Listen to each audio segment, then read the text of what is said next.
Okay, it's week 2 of the Premier League season, and this covers the matches that took place on Saturday, Sunday, and last night.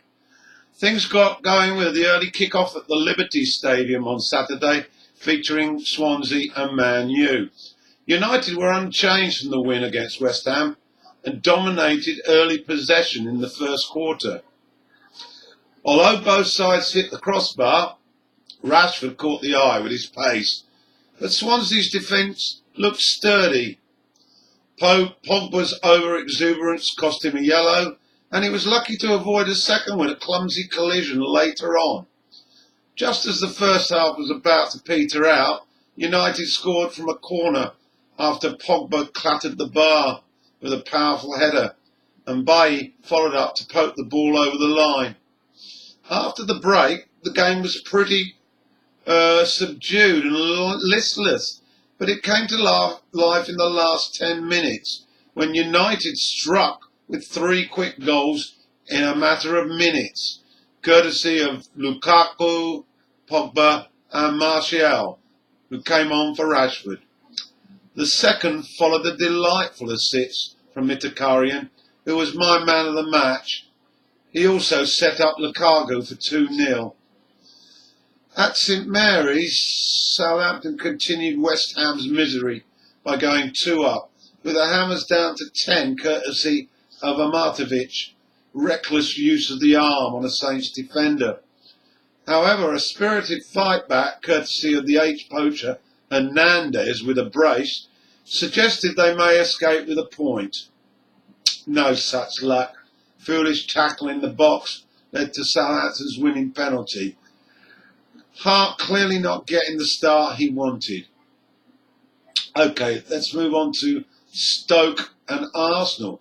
Now, Stoke have been Arsenal's bogey side for a number of years at the Victoria, and they did it again with a narrow 1-0 win, courtesy of their new signing from PSG, Jesse Rodriguez. Wenger wasn't happy with some poor decisions, and he had a case. 2 strong penalty claims denied, and a good goal narrowly denied by a linesman with razor-sharp eyesight. In a encounter, West Brom got their second 1-0 win against a Burnley that were lacklustre after the heroics at the Bridge last week. Liverpool, they met a much better Crystal Palace and took an age before Mane popped up with the winner in the second half. Relief for Klopp ahead of the Champions League second leg against Hoffenheim, although it was hardly champagne football. The Foxes were good to watch again, and Mahrez looked a class act, forcing a goalkeeper fumble to allow Ogasaki to open the scoring. It ended 2-0. And Brighton looked like a side that will struggle to score goals. Last of the Saturday fixtures was Watford visiting Bournemouth, and Marco Silva's Hornets ran out 2-0 with ease. Bournemouth lacked any bite, and Howe said after the game that he was bemused about their lack of quality. Okay, so on to Sunday, a clash between 2 promoted sides. Huddersfield wanted it more and won by a solitary goal against an inept Newcastle. They need some inspiration and more experienced players. As for Huddersfield, the biggest attendance at the ground, and did they make a noise? And with 2 wins out of 2, their confidence must be high. The last time they were in the top flight was 44 years ago. To wrap up Sunday, we had the tie of the round at Wembley, with Spurs at their adopted home this season while White Hart Lane is developed. They entertained champions Chelsea, who needed to recover from that first round loss at home to Burnley last week. It was a high-quality affair, and although Spurs had more possession, Willian was always threatening, and Chelsea's defence kept Spurs at bay with relative comfort. And a top-draw free kick from Marco Alonso gave Chelsea the lead before half-time. After the break, Spurs, playing some quality stuff, pressed for the equaliser, with Dele Alli showing great touch, Eriksen spraying the passes around, and Kane went close. And finally Chelsea succumbed, putting through their own goal from another dangerous Eriksen cross. So Spurs back level. But not for long.